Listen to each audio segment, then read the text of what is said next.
This episode of The Life of Bryony is sponsored by George at Asda. Bring it on with George School Uniform. Shop now, in-store or at george.com. This week on The Life of Bryony. There's nothing more lonely than being at home with a screaming baby and a mind that's unravelling. This is our second Life of Bryony book club, and it's Little Disasters. It's a novel about postnatal obsessive compulsive disorder. That is the dark heart of the novel. I'd experienced that sort of gaslighting of thoughts of yourself, and it is terrifying. Your fear of it is so intense that you can sort of anticipate another reality. You can see another reality happening. I was in chronic pain, didn't have a job. I was trying to validate myself by becoming a sort of domestic goddess, trying to keep a lid on everything that was worrying me, I guess. I think birth is a real leveller, that we are quite animal and it is going to hurt. Having a traumatic birth is a big sort of risk factor for getting perinatal OCD as well, because that illusion of control has completely gone, and OCD is a form of trying to control, isn't it? You fill in the form for the health visitor after your child's been born, and there was a question about, do you ever feel like throwing your baby out of the window? and technically I didn't out of the window, did I? Was down the stairs. So I just remember thinking, you would never take that, would you, even if you felt like that? But I do think the sleep deprivation that comes with that has got a lot to do, and the hormonal changes has got a lot to. Hormones, I think the hormones as well, you cannot underestimate the impact that hormones have on mental health. In the act of writing, I kind of, became myself again in a way that wasn't just being a mother. Hi, I'm Bryony Gordon, and this is The Life of Bryony. It's the podcast where we talk honestly about life's messes, magic, and the moments that can feel a bit much. Today, it's another Life of Bryony book club, and it's a goodie. My guest is Sarah Vaughan, whose book about a mother suffering postnatal obsessive compulsive disorder gave me great comfort when I first read it when it came out 5 years ago. And it's now been turned into the Paramount drama Little Disasters, starring Diane Kruger. Today, Sarah and I are chatting about the real-life experiences that inspired the best-selling book. My chat with Sarah Vaughan right after this.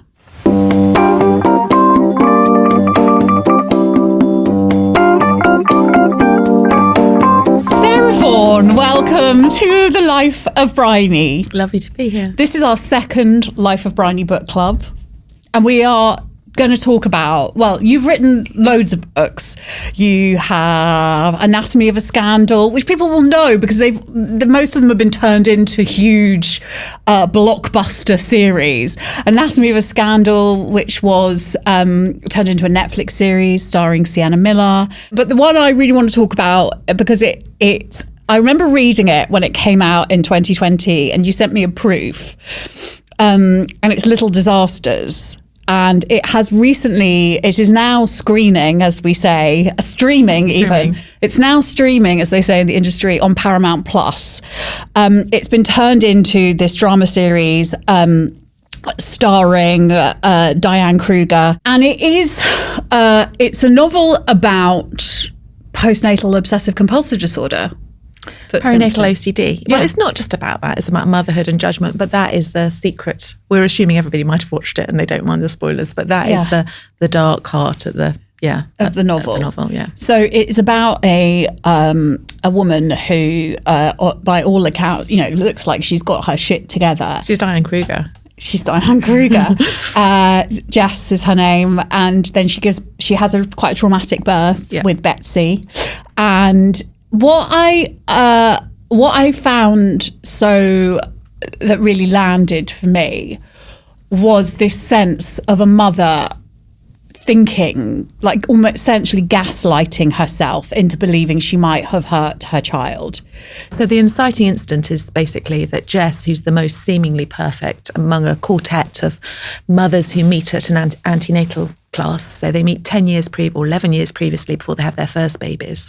They've grown up together. There's sort of lots of tensions. They've only really got in common their due dates, but they've still become good friends. Relatable for most of us who've ever done NCT. Yeah, exactly. You're so desperate, aren't you, to sort of this whole new world. You're so desperate to have friends in this new world. So they've become friends, and there have been tensions with Liz and Jess, which we hear about later on. But the sort of inciting incident, really, the thing that kicks it all off is that Jess, who's the most seemingly perfect of all of them. You know, she's played by Diane Kruger.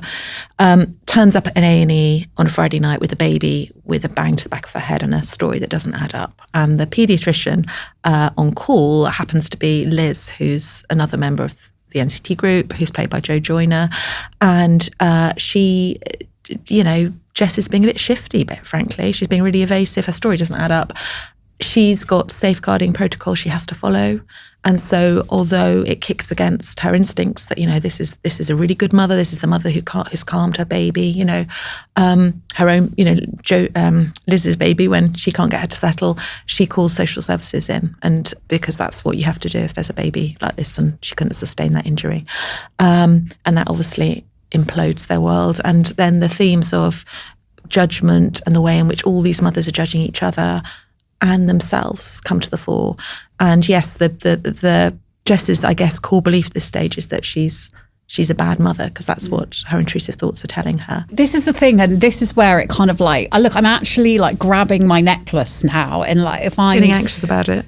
Well, it's just that it's like, this is why it's just, I almost start to feel a bit teary when I think about perinatal obsessive compulsive disorder, because we know obsessive compulsive disorder attaches to the most precious things to you, you know, and it is quite common in new mothers, and perhaps women who have never had any experience of mental illness before, so it can come as quite a shock.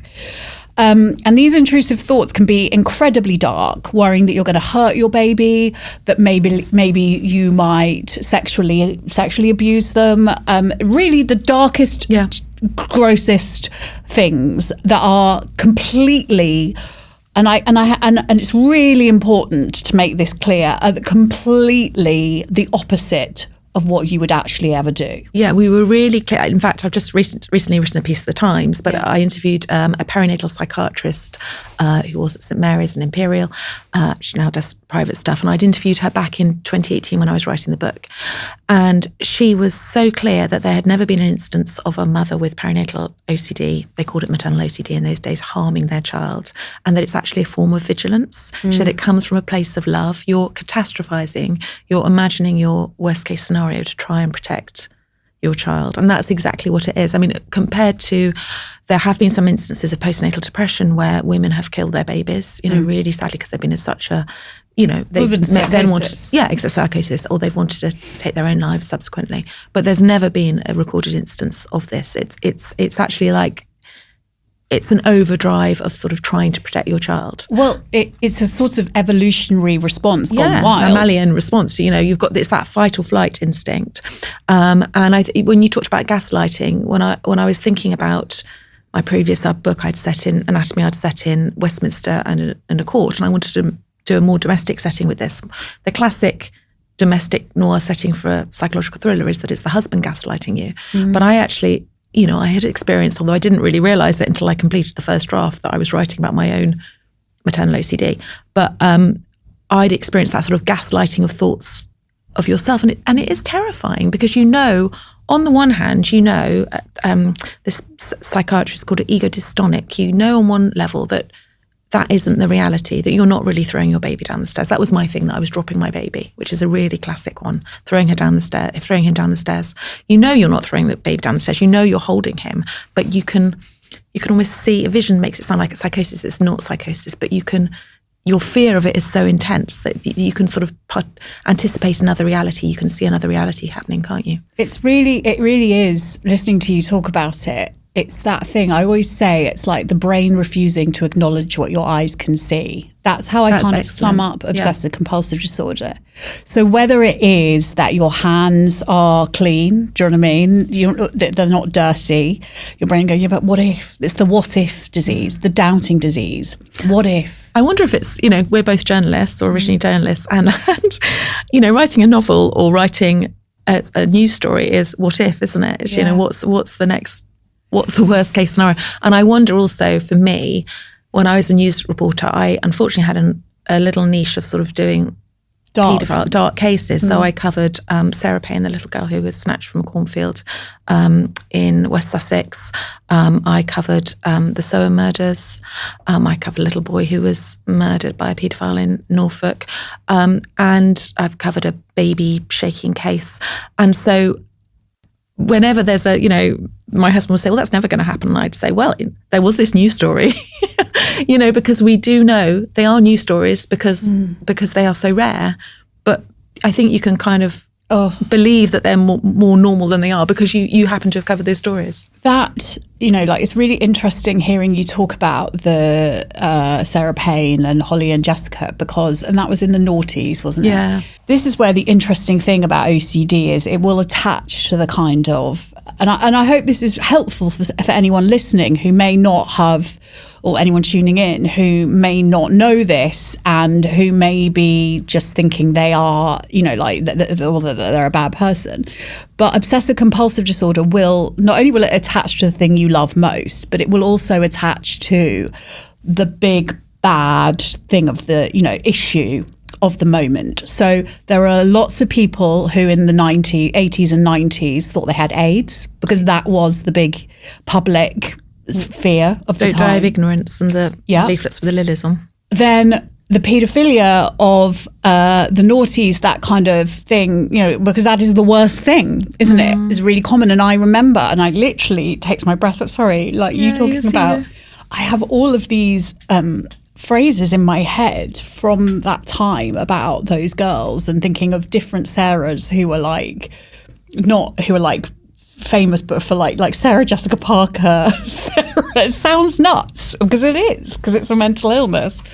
And then, it is the most exhausting illness. And, and talking and just hearing you talk about, I don't know, it's sort of like, it's kind of come back to me how much of your brain space can be taken up by obsessive compulsive disorder and how very misunderstood it is, because then you're sitting there with these terrible people. I hear when I talk about my experiences of OCD, people come to me and go, oh my God, I didn't know that was what it was. Because people think OCD is a code word for lining up tins. Yeah. And so I wanted to talk to you about your own, is it okay to talk about your own experience? Yeah, I can see in hindsight with my pregnancy with my first daughter, I was very anxious, but I wasn't having those thoughts, but it was after I had my son, my second child. So my first child had been fine. And my second child, I then, started to have which weren't diagnosed at the time. And I've actually gone through my notes, which have described me as having postnatal anxiety. Mm-hmm. And it was while writing this book that I interviewed this psychiatrist and said, I think I've had a lot of these thoughts, actually. I think maybe I had it mildly. And she said, I think you probably had it moderately. So it was kind of like, and that's quite sort of, when you finished a draft of the book and my editor then put a circle around, I'd written Maternal OCD, and she said, that's what this book's about. And I was like, that's what I'm doing with this book. But going back, I'm circumventing your question very nicely there, aren't I? Classic journalist. Yeah. So I think I had a perfect storm of circumstances that meant I was quite vulnerable to this having. I had about 6 different trigger points, really. So I collapsed at 19 weeks in my second pregnancy in the street, pushing a child in a buggy. I had something called symphysis pelvic disorder, where basically I have big babies, your ligaments stretch, your pelvis alters. I'd been behaving as if I was invincible, kind of pushing a child to the childminders in a buggy with my laptop and her stuff, getting a tube, working at the going doing across London. Obviously, my body couldn't allow me to do that anymore. So I was sort of bedridden for the rest of that pregnancy. When I was 30 weeks pregnant, my husband had already at 20 weeks pregnant, had to move across the country for his job. And I sort of joined him with a toddler and pregnant and couldn't walk. So no childcare. So I'd left my sort of support system. So it was very isolated, didn't even have a nursery for the very active 2.5-year-old. And then I had to give up. Once I'd had the baby, I still couldn't walk very well. I was in chronic pain. So I took voluntary redundancy from the Guardian because a consultant said to me, gave me an MRI and said, you're mad. If you think you can commute to London with 2 small children and a back problem, you're going to be flat on your back within a week. Frankly, I wasn't paid enough either to commute and get a nanny and do that job.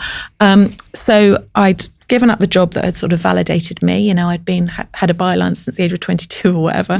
I was in chronic pain. I couldn't walk. I was isolated with no friends. And my husband was in his job, was working really long hours. And so I was stuck at home. And then we moved to somewhere that was even more isolated in a village. And it was lovely. I did, you know, but not if you're at home with there's a line in the book, there's nothing more lonely than being at home with a screaming baby and a mind that's unraveling. So if you're like that, I kind of had this sort of pressure cooker of circumstances.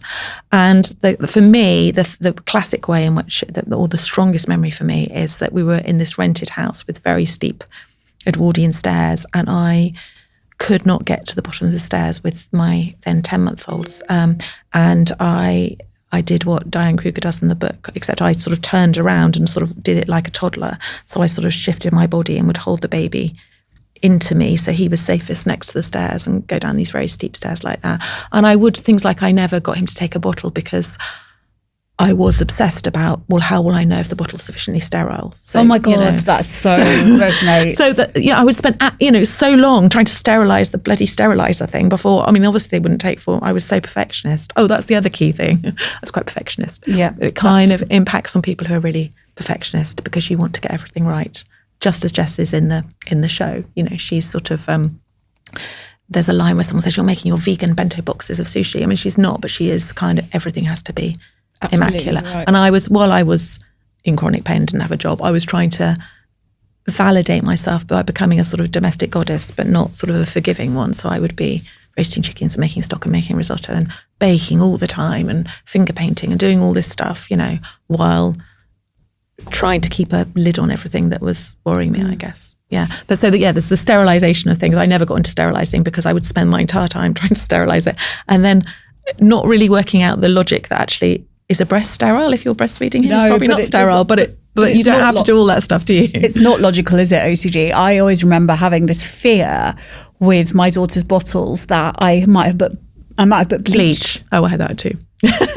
Yeah. I wonder if anyone tuning in is like, oh my God, yes, that's the, you know, like that thing of thinking that you might have hurt your own, or you might hurt your own child, which is what...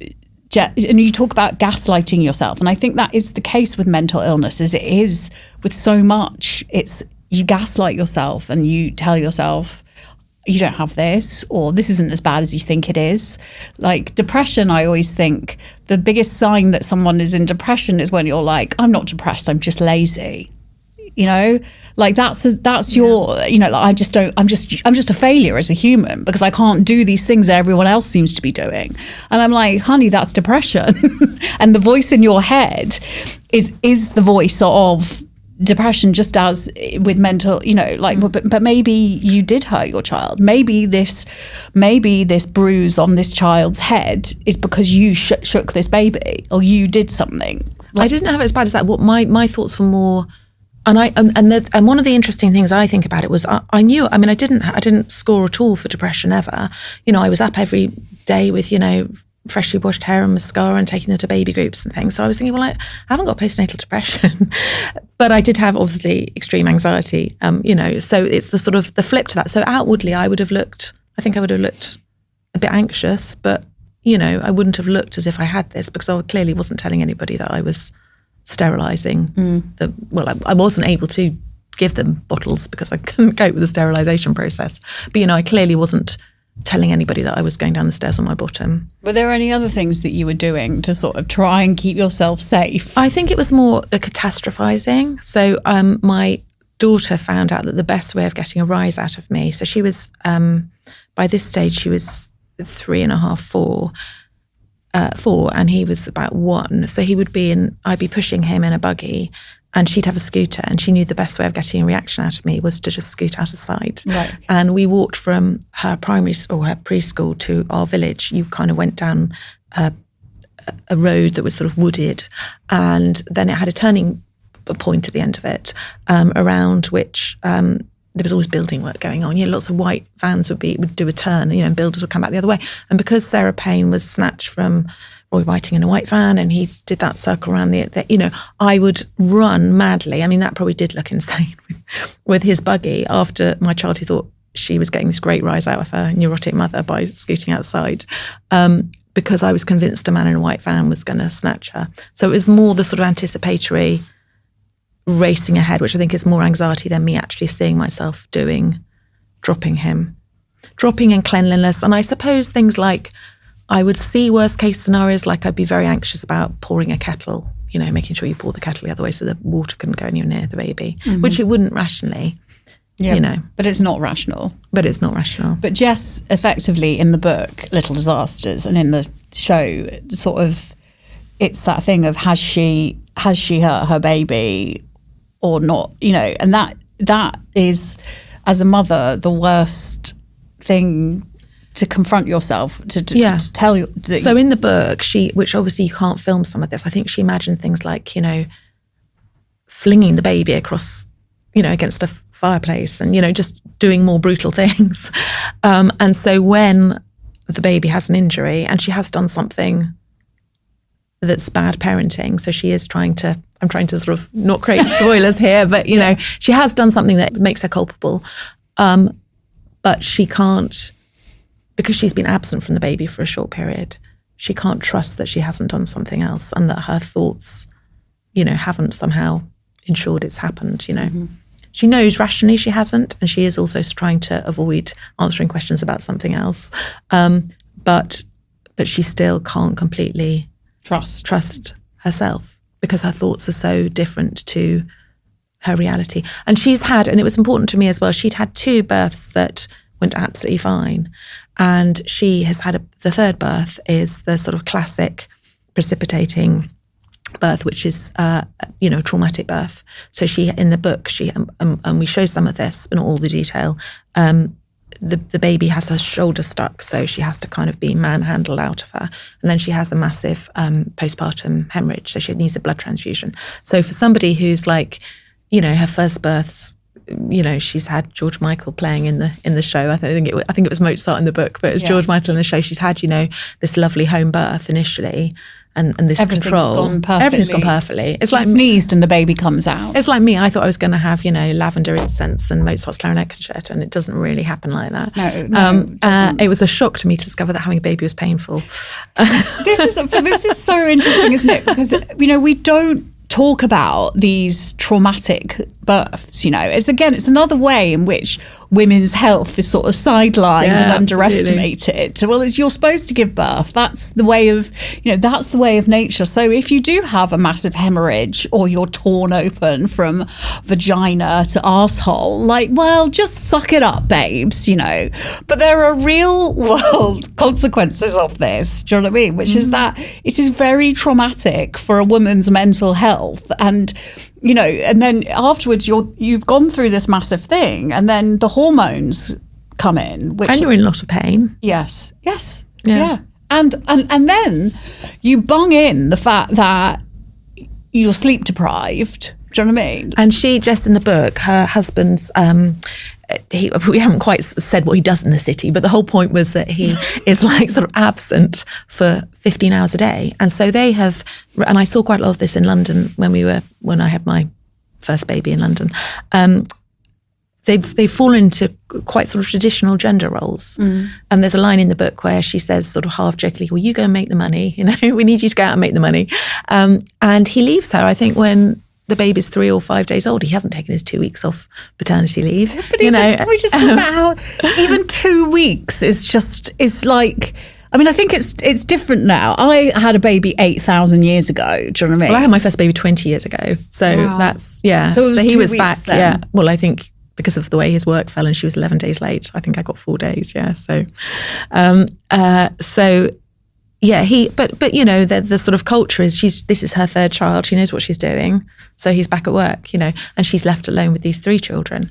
And because she's given the illusion that she's completely competent, the fact that she's kind of had a blood transfusion and, is clearly in pain isn't kind of factored in. But yeah, that's a big, having a traumatic birth is a big sort of risk factor for getting perinatal OCD as well, because that illusion of control has completely gone, and OCD is a form of trying to control, isn't it? So you're trying to sort of compensate for the complete loss of control, and it's it's so brutal, isn't it? I mean, in her case, feeling some, it's an emergency, so she can, although she's had some pain relief, feeling somebody manhandling you out of there. I mean, I do think we did get this wrong, actually. I had bought into the whole NCT. I didn't have any pain relief because I'd said not on my birth plan, and then the midwife sort of disappeared. So I just sort of had to get on with it. And I seriously had bought into that whole, it's going to be really calm, it's going to be really soothing, I'm going to be listening to Mozart's Clarinet Concerto and breathing. How was it? No, it wasn't like that, no. I mean, it was seen as, it's a natural birth, so that's fine. But without giving too many details, it was very painful, and I didn't have a cesarean or anything, but I also had a 9-pound baby without any pain relief, so I wouldn't recommend that. Okay. And your second baby, he was 8 to 11, but I hadn't been able to walk for the last 20 weeks pregnancy, so I was really anxious about giving birth to this baby. And again, I didn't have a cesarean because that's not what you do on the NHS, is it, even if you ask for one. And so there was a lot of anxiety about that. I do think we have an issue. I think possibly because we don't live in a village. My mum lives 200 miles away, so we're not observing women close to us all having babies or necessarily being with us. And I think probably we have I had my first baby at 32, my second at 35.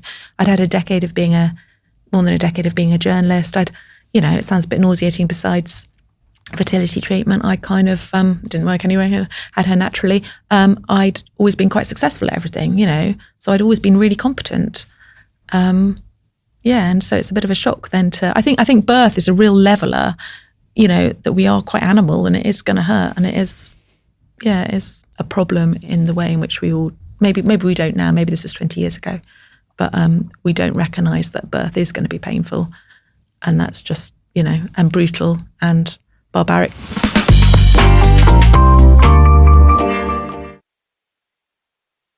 Getting ready for the new school year? Georgia Asda has you sorted with uniform that's made to last. We're talking reinforced knees on trousers, stain release polos and scuff resistant shoes, all designed to handle whatever the school day throws at them. And the prices? 2 polos from just £3, 2 pack trousers from just £7, and shoes from only £10. Everything comes with George's 100-day guarantee, so you can shop with confidence. Pick up everything in store or order online at george.com with free click and collect. Bring it on with George School Uniform, in store and online at george.com. Available at selected Asda stores and george.com. Delivery charges may apply, subject to availability.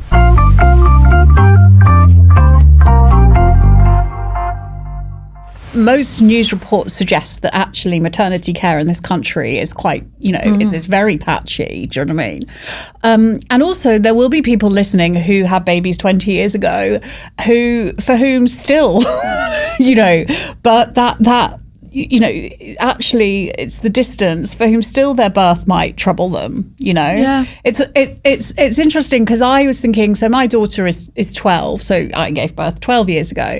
But just listening to you talk about your birth, I still have that, and not as much anymore because I don't define myself by in the same way as you do in the early years of a baby, of those milestones of breastfeeding or whatever, and what birth did you have? But it was a huge, I remember going to NCT, and I remember the NCT teacher, going through all the different lovely ways that our bodies would take care of birth. And, there would be a water birth, or there would be this way. And then I thought, well, hang on. And she's like, right, well, we're done now. And I thought, well, she hasn't spoken about emergency cesareans.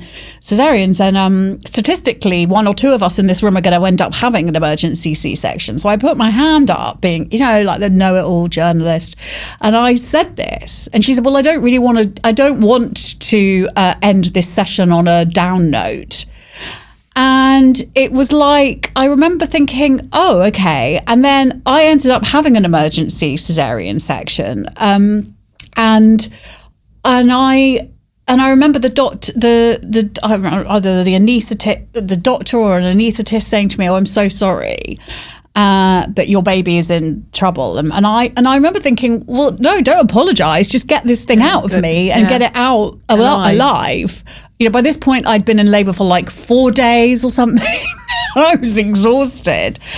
And I had no shame about it. Do you know what I mean? Because I'm quite a shame. I mean, I have lots of shame in my head about lots of different things, but I also have a real sense of kind of justice and how I'm like, no, like this isn't a bad thing. This is as long as my child is born and is healthy, I'm okay with it. But if I was a different kind of person, perhaps that might have sent me into a spiral. I don't know. Do you know what I mean? Like, it's interesting what sends you into a spiral and what doesn't.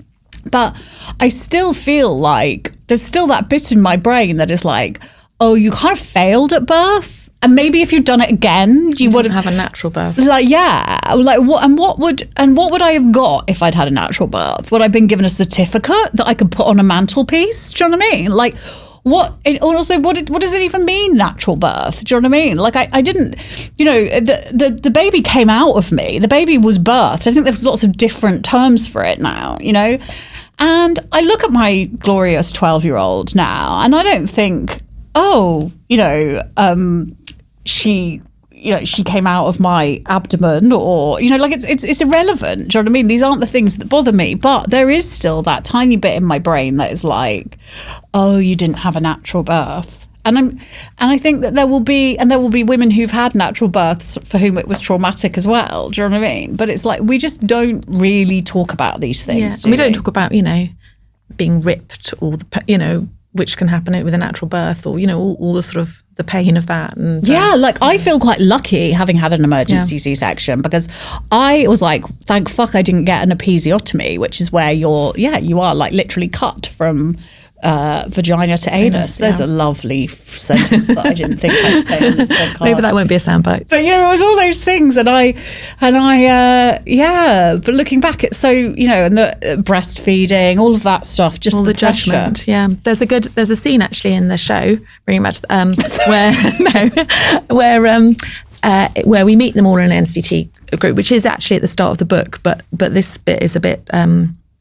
Is dialogue I didn't come up with, and didn't come up with lots of the dialogue, but this bit is new.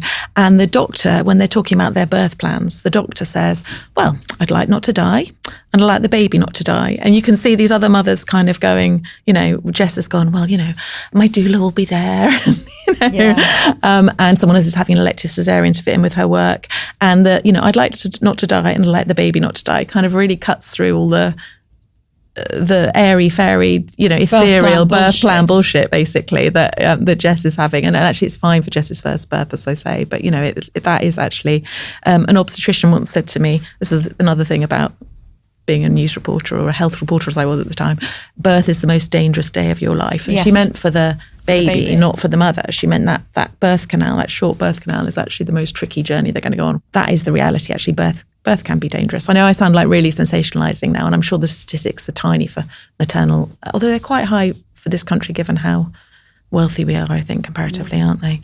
Maternal, mental. I'm sure we're going to have people saying that it's really, really minor now, but it's not just about the deaths, it's about the trauma, really. But the birth plans as well, that notion of making a birth plan, and I think this is important to say, because what they don't say to you is, you can make this birth plan, but please, for the love of God, don't feel like a failure if it doesn't go according to this, because this isn't really, none of it is up to us. Do you know what I mean? Yeah. It's biology, and what will happen will happen. And I think that's a really important thing. But let's get back to the book, because that's what we're here to talk about.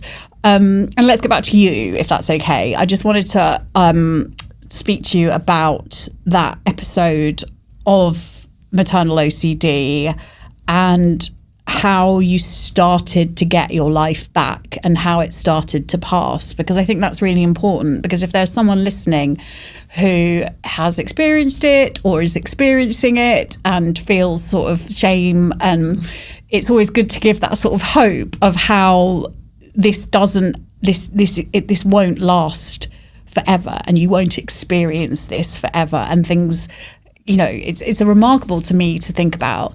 You know, I had terrible OCD while I was pregnant as well, to do with the father of the baby. I was convinced that maybe it wasn't my husband.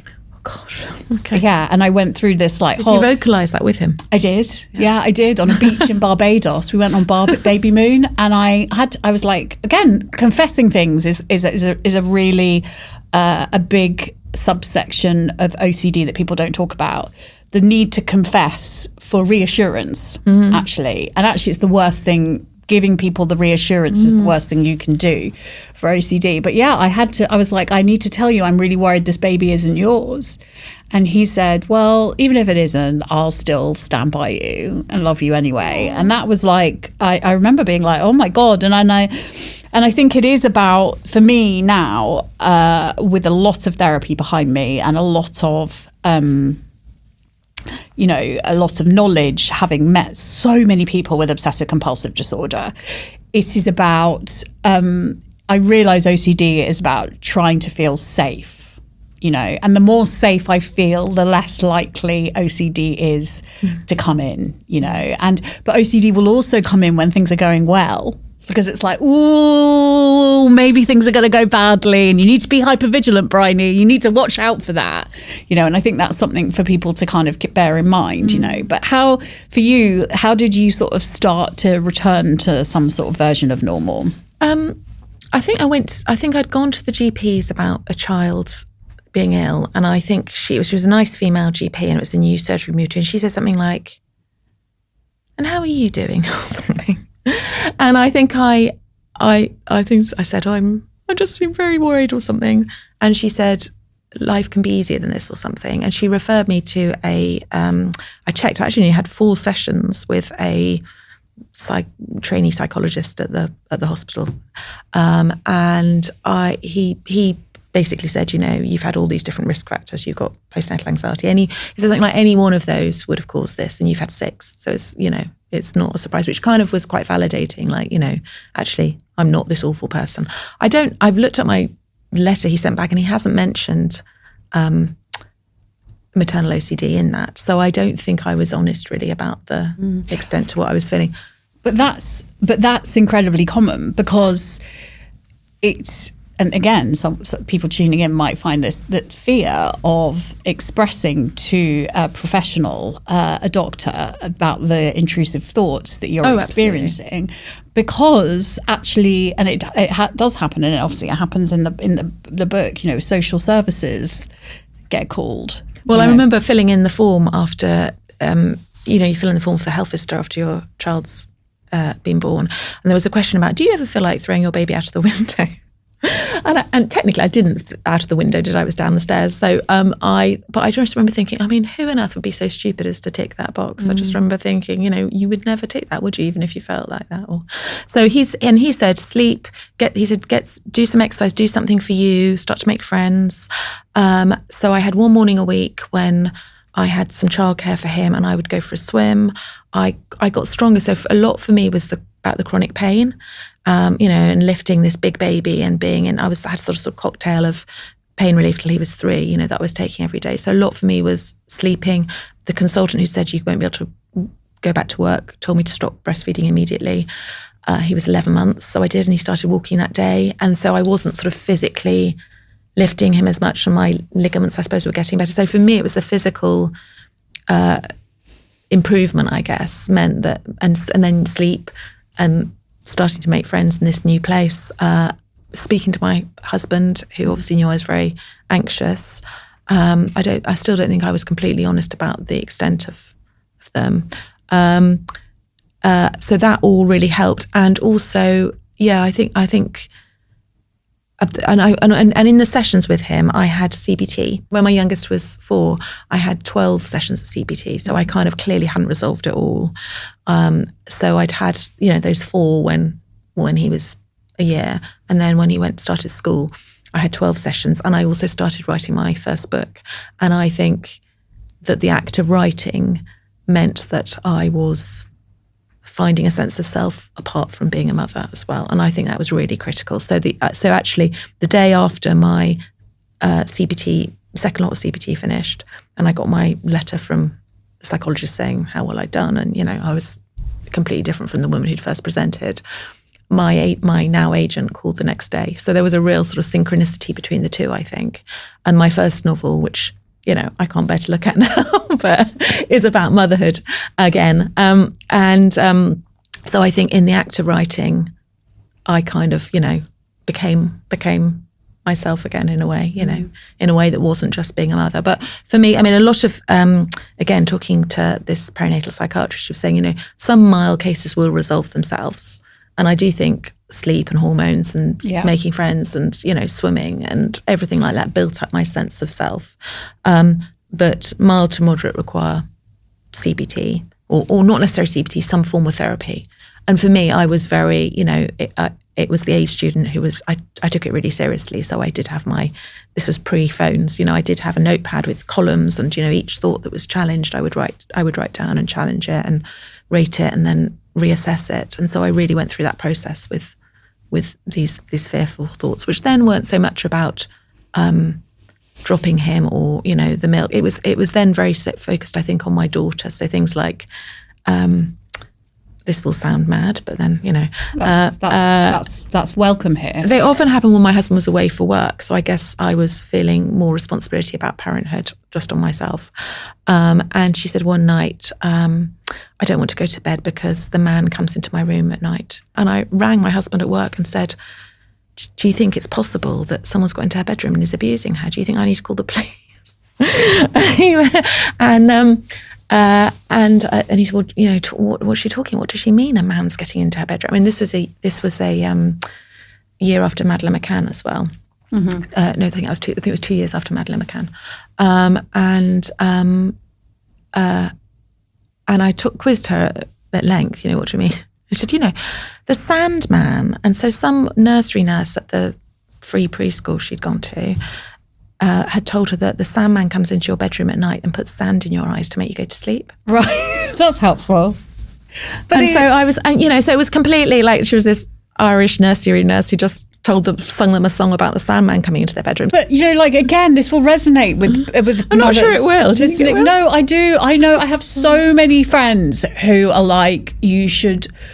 If the things that my brain cycles through in a day of the things that might happen to my child, I think it's really relatable, and I just think it's really good that you speak about it because, in a way, having this conversation with you and talking so much about it, in a way, it's a miracle that any women don't become seriously mentally ill after they become mothers.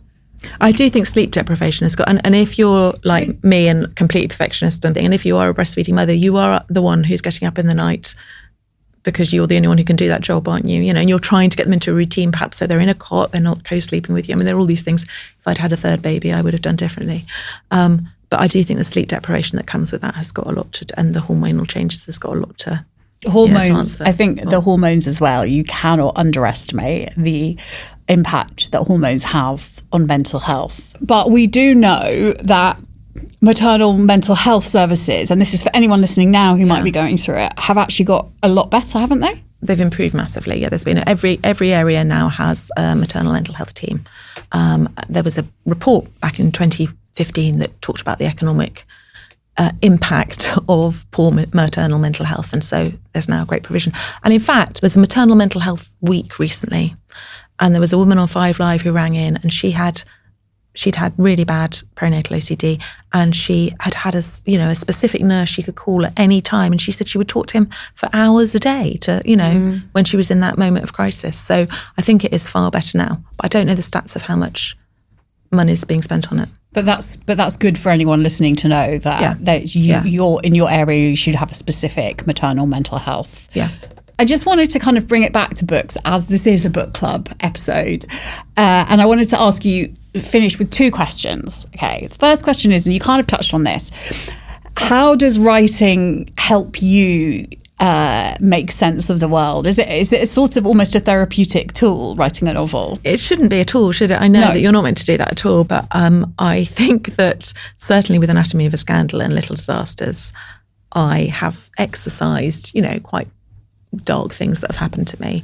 And I'm on the record as saying that I realised at the end of writing the first draft of Anatomy that I was working through a sexual assault I'd experienced at a party in my early 20s that, I never went to the police about because I didn't think I'd be understood. And it wasn't obviously as extreme as the rapes in Anatomy, but it was enough for me to feel really angry about the entitlement of men who feel they can get away with that. And I think a lot of us actually growing up in the noughties and the 90s, I don't think any of us, and the 80s, I don't think any of us are particularly unscathed by, when Me Too came about, I remember totting up all the things that could conceivably be thought of as Me Too experiences from, being flashed at on, it seems inconceivable now that if somebody flashes you on a tube, you wouldn't take a camera phone or there wouldn't be some accountability. Yeah, but also it was so common. But I think the last time it happened to me actually was when I was pregnant.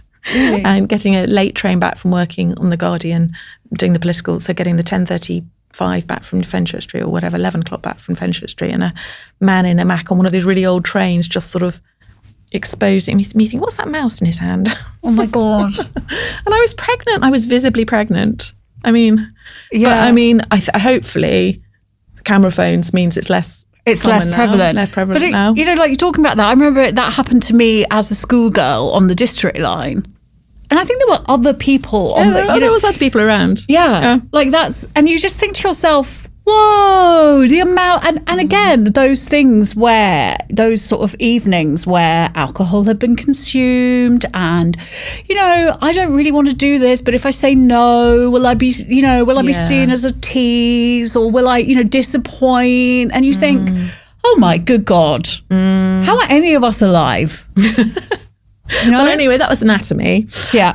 And there is a line actually where James says, "Don't be such a prick tease," and that's the kind of that exactly feeding into what you're saying. And then Little Disasters, as I say, when I finished the first draft, my editor said, "This is what this book is actually about." And I hadn't really talked to people about it. I'd kind of, as I say, in researching it, it was the psychiatrist who said, "I think this is what yes, you did have this type thing." So I realised that, I think there's chapter 9 or 10, it's in Jess's viewpoint in the book.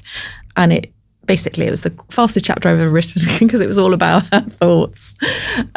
She couldn't go to a park because there would obviously be paedophiles watching. That was another one of mine as well. I did go to parks, but I was obviously very vigilant for paedophiles in parks. But I hope that also, like, does it give you some, a little bit of joy to know that women will be reading your book, reading Little Disasters, and now obviously it's going to reach an even bigger audience through the Paramount Plus show, that they might watch it and go, oh God.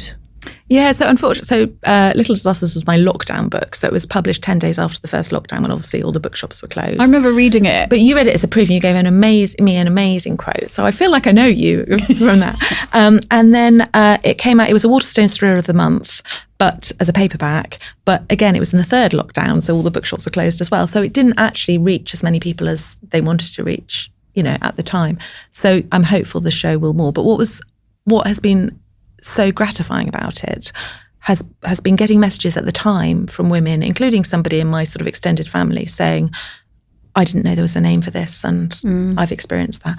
And even more so with the show, the amount of messages I've had from people saying, not necessarily about maternal OCD, more about postnatal anxiety, but some people as well saying, a lot of authors saying, I had really bad intrusive thoughts after my first child. It's a really bad place to be, and thank you for writing about this. And I think that's why Rough Cut was so interested in it, was because it had it had a USP, which was that it's not about postnatal depression. It's about, there's a specificity to it.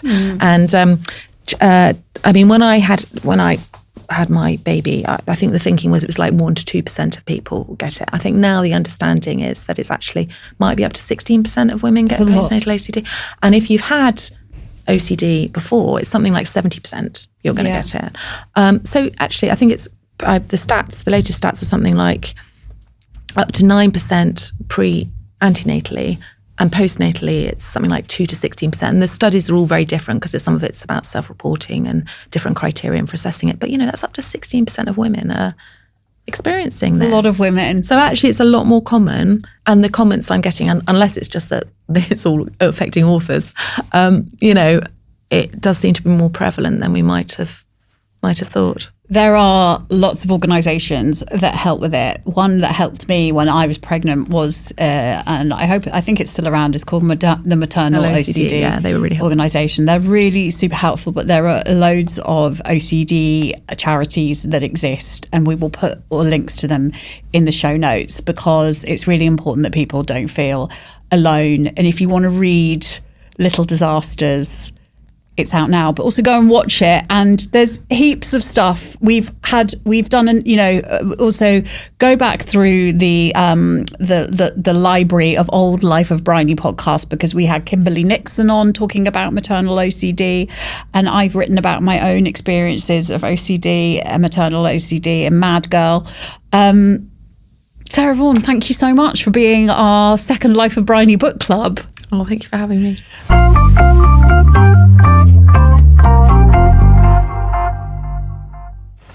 I am so happy every time I get to have a conversation about OCD on this podcast, because I spent so many decades of my life thinking I was the worst person in the world, because my OCD told me I was, and because I never heard other stories of other people suffering from it. So I'm really grateful to Sarah for coming and speaking to me today about her own personal experiences, but also for writing a book about the reality of what it can be like as a new mum with OCD.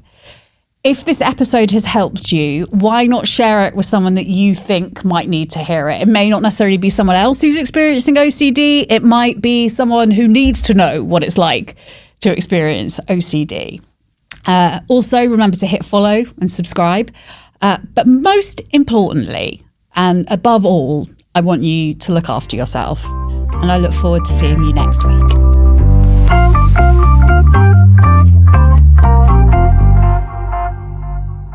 This episode of The Life of Bryony is sponsored by George at Asda. Bring it on with George School Uniform. Shop now in store or at george.com.